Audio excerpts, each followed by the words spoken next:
पित्ते में पत्थर हमारे इस रीजन में पाकिस्तान समेत जितने भी थर्ड वर्ल्ड कंट्रीज़ है, इनमें एक बहुत ही कॉमन प्रॉब्लम है। इसको मेडिकली गॉल स्टोन्स कहा जाता है। इसमें बेसिकली होता ये है कि हमारा जो जिगर है, जिगर के साथ उसके निचले हिस्से पे एक छोटी जो है ना, एक छोटा सा ऑर्गन होता है जिसको गॉल ब्लैडर कहा जाता है। और इस गॉल ब्लैडर का काम है कि ये हमारे जो डाइजेस्टिव जूसेस जो जिगर में बनते हैं बेसिकली, वो वहाँ से आते हुए हमारे गॉल ब्लैडर में स्टोर होते हैं। और फिर वहाँ से जब उनकी ज़रूरत पड़ती है तो ये वहाँ से फिर हमारे स्मॉल इंटेस्टाइन के जो ड्यूडिनम है, जो कि हमारे छोटे आंत का पहला पार्ट है, वहाँ पे यहाँ वो आके रिलीज़ होते हैं।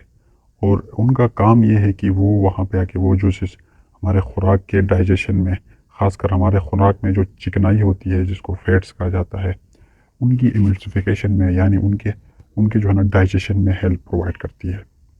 अब ये जो पित्ता है, इसमें पथरी बनती क्यों है?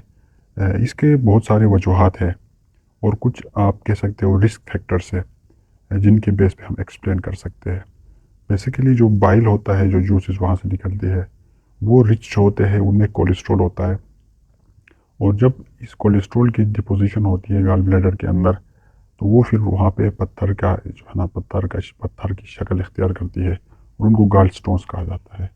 और ये जो गॉल स्टोन्स होते हैं, ये ज़्यादातर ख़वातीन में मर्दों के कंपेरेटिवली ख़वातून में ज़्यादा पाई जाती है।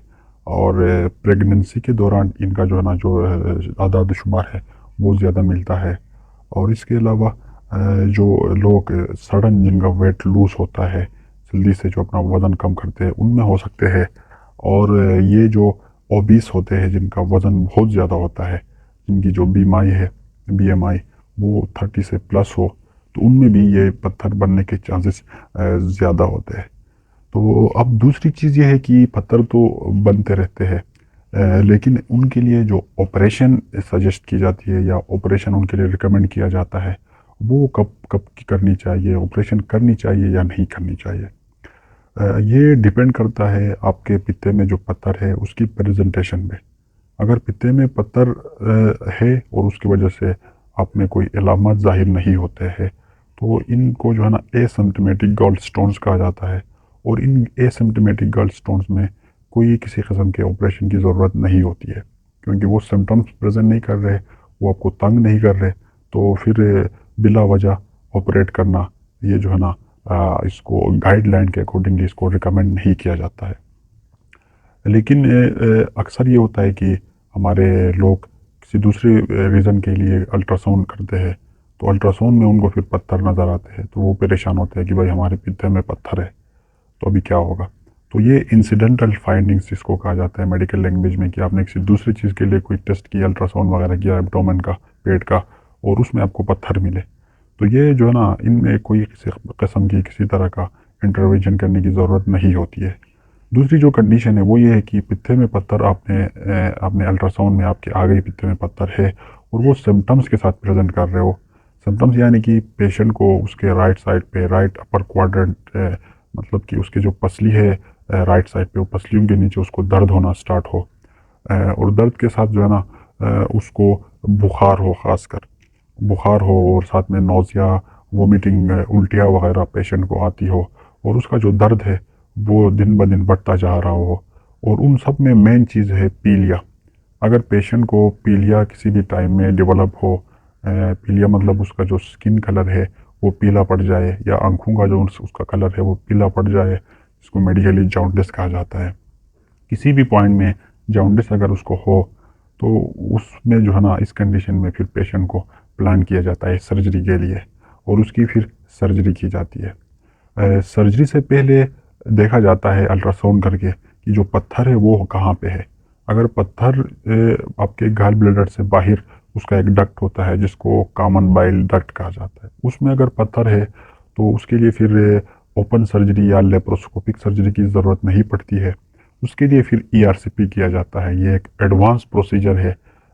ईआरसीपी यानी एंडोस्कोपिक रेट्रोग्रेड कोलेंजियो पेनक्रियाटिकोग्राफी। तो इसमें आपके जो है ना, मुंह से होते हुए एक कैमरा डाला जाता है, और ये यहाँ से होते हुए आपके गाल ब्लैडर तक पहुँचा जाता है। गाल ब्लैडर का जो कॉमन बाइल डक्ट है वहाँ तक पहुँचा जाता है, और वहाँ पे अगर कोई स्टोन है तो उसको रिमूव किया जाता है। ये ERCP एक एडवांस प्रोसीजर है। नहीं, अगर जो स्टोन है वो अब गाल ब्लैडर के अंदर ही है तो फिर उसके लिए या तो लेप्रोस्कोपिक कोलिसिस्टेक्टोमी की जाती है, जिसमें कैमरे के ज़रिए हमारे जो एब्डोमिनल रीजन है, हमारा जो पेट का जो एरिया है, वहाँ पे 3 छोटे सुराख किए जाते हैं, और यहाँ से फिर एक सुराख से कैमरा अंदर डाला जाता है, दूसरे से फिर दूसरे इंस्ट्रूमेंट डाल के वहाँ से एक गाल ब्लैडर को रिमूव किया जाता है। दूसरा जो प्रोसीजर है वो है ओपन कोलिसिस्टेक्टोमी। इसमें पेशेंट का जो राइट सबकोस्टल जो मार्जिन है, पसलियों के नीचे एक चीरा लगाया जाता है, इंसाइज किया जाता है, फिर वहाँ से आपका जो गाल ब्लैडर है उसको रिमूव किया जाता है। ये थोड़ा पुराना ओल्ड प्रोसीजर है, अभी कहीं पे भी इस तरह की प्रैक्टिस नहीं होती है। तो नाउअडेज जो मेन प्रोसीजर है वो लेप्रोस्कोपिक कोलिसिस्टेक्टोमी ही है। तो इस तरह से गॉल ब्लैडर को जिस्म से रिमूव किया जाता है, और इसके रिमूव करने के बाद हमारा जो सेहत है, या और जिगर के जो काम है, या जिगर के जो फंक्शंस है, उन पे कोई फ़र्क नहीं पड़ता, क्योंकि इसका जो काम वाहिद बेसिक इसका जो फंक्शन है वो बाइल को स्टोर करना है। जब आप गॉल ब्लैडर को रिमूव करो तो उसके बाद सिर्फ और सिर्फ स्टोर नहीं हो पाता है बाइल, बाकी जिगर से होते हुए वो हमारे इंटेस्टाइन तक पहुंच जाता है और वो अपने काम पूरे करता है। तो ये है मतलब है कि आप सर्जरी कब करना है और सर्जरी कब नहीं करनी है। तो thank you for your patience.